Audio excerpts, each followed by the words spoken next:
আপনাদেরকে একটু জানিয়ে রাখতে চাই, আমাদের এ পর্যন্ত যে ফান্ড আমাদের কাছে এসে পৌঁছেছে, আপনারা সাংবাদিক ভাইরা বারবার আমাকে প্রশ্ন করেছেন কত টাকা এসেছে। আমরা ফিগারটা এক্সাক্ট আপনাদেরকে বলতে পারিনি।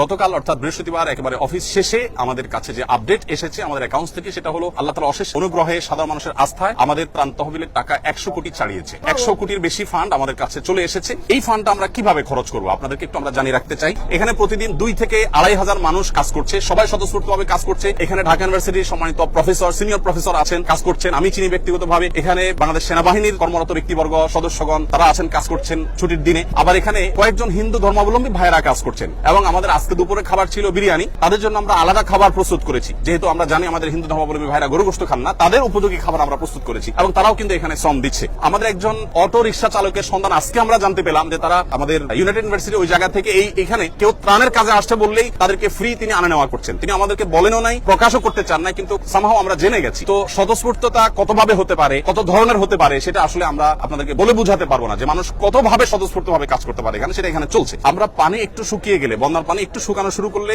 1 লক্ষ পরিবারকে 25 কেজি করে চাউল দেবো ইনশাআল্লাহ। কারণ আমরা জানি যে বন্যার পানি শুকিয়ে গেলেই কিন্তু মানুষের কষ্ট শেষ হওয়া নয়, বরং অনেক কষ্ট তখন শুরু হয় নতুন করে। বিশেষ করে যারা ছোট ছোট ব্যবসার উপরে ডিপেন্ডেন্ট ছিল, সেগুলো শেষ হয়ে গেছে, তারা নতুন করে দাঁড়াতে আরো সময় লাগবে। তারা যেন দাঁড়াতে পারে এবং 15 দিন 20 দিন যাতে অ্যাটলিস্ট তারা চলতে পারে, সেজন্য আমরা 1 লক্ষ পরিবারকে 25 কেজির করে চাউলের বস্তা দেবো। এখানে আমাদের লাগবে হলো 2500 টন। এর অর্ডার আমরা ইতিমধ্যে দিয়ে ফেলেছি, অর্থাৎ পার্চেসিং হয়ে গেছে। আগামী 3 বা 4 তারিখ ইনশাআল্লাহ, 3 তারিখে মাল ডেলিভারি পাবো, 4 তারিখ থেকে আমরা ডিস্ট্রিবিউশন শুরু করবো। ফেনীর যে সমস্ত এলাকা শুকিয়ে গেছে সেই এলাকাগুলোতে বিশেষ করে, সেখানে আমাদের খরচ হবে 14 কোটি 15 লক্ষ টাকা। সর্বসাকুল্যে আমাদের মোট মালামাল যেটা এই পর্যন্ত আমরা কিনেছি, যার কিছু প্রস্তুত হয়ে বিতরণ হয়ে গেছে, কিছু প্রস্তুত হচ্ছে, আর কিছু ডেলিভারির অপেক্ষা আছে, সব মিলিয়ে দাঁড়াচ্ছে হলো 4357.88 মেট্রিক টন ত্রাণ সামগ্রী। এবং এ পর্যন্ত এই ত্রাণ সামগ্রীর পেছনে আমাদের যে খরচ হয়েছে সেটা হলো 30 কোটি 73,08,950 টাকা। যত টাকা আমাদের কাছে এসছে এবং এক্সপেক্টেড আরো যে টাকা আসবে, আমরা কিছুদিনের মধ্যে ইনশাআল্লাহ আমাদের ফান্ড ক্লোজ করবো, অর্থাৎ এই তহবিল আর আমরা ডোনেশন সংগ্রহ করবো না। আমাদের প্রত্যেকটা প্রজেক্ট বাস্তবায়নের ক্ষেত্রে আমরা এই নীতিমালা ফলো করি। একটা নির্দিষ্ট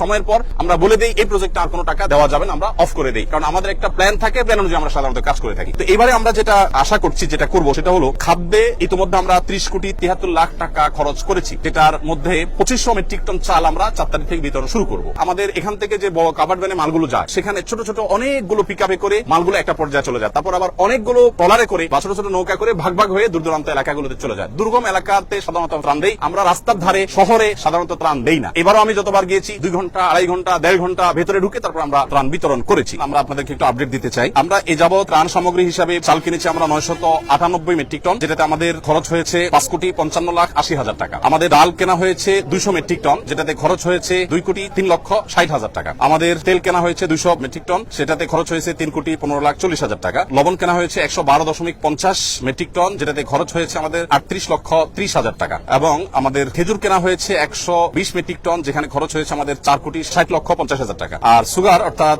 চিনি কেনা হয়েছে 20 টন, সেখানে খরচ হয়েছে আমাদের 23,91,200 টাকা। চিড়া কেনা হয়েছে 40 টন, সেখানে খরচ হয়েছে আমাদের 22,51,000 টাকা। এবং পানি কেনা হয়েছে 100 টন, যেখানে খরচ হয়েছে আমাদের 9 লক্ষ টাকা। ভুসি অর্থাৎ গোখাদ্য কেনা হয়েছে 67.38 মেট্রিক টন, সেখানে আমাদের খরচ হয়েছে 29,06,750 টাকা। সর্বসাকুল্যে আমাদের মালামাল কেনা হয়েছে 1,857.88 মেট্রিক টন। ত্রাণ সামগ্রী কেনা হয়েছে এই পর্যন্ত, যেখানে খরচ হয়েছে 16,58,08,950 টাকা। আসুনা ফাউন্ডেশনের সমস্ত প্রজেক্টগুলো বাস্তবায়ন করার আগে আমরা পাবলিকলি ঘোষণা করে বেনিফিশিয়ারি নির্বাচন করে, যাতে কোনো প্রকার পার্সিয়ালিটি না হয়, প্রত্যেকে যেন সমানভাবে পায়, ধর্ম বর্ণ নির্বিশেষে যেন সবাই সুযোগ সুবিধা পায়, সেজন্য আমরা বিশেষভাবে মনোযোগ রাখি। আর আমাদের প্রজেক্ট বাস্তবায়ন শেষে আমাদের প্রত্যেকটা টাকার হিসাব পাই পাই করে আমরা সোশ্যাল মিডিয়ার উন্মুক্ত প্ল্যাটফর্মে দিয়ে থাকি। আমরা 2022-এর বন্যায় অর্থাৎ সিলেটের বন্যায় 18 কোটি টাকার কাজ করেছিলাম, তার প্রতিটি টাকার হিসাব আমরা সোশ্যাল মিডিয়াতে দিয়েছিলাম। তেল কোন কোম্পানির কত টাকায় কিনেছি, আমরা কি পরিমাণ কিনেছি, লবণ চাল প্রত্যেকটা জিনিস আমরা ডিটেইল এভাবে দিয়ে থাকি। তো এবার ইনশাআল্লাহ তার ব্যতিক্রম হবে না, প্রত্যেকটা টাকার হিসাব আমরা যথারীতি ইনশাআল্লাহ যথাসময়ে দেব বলা চাই। তো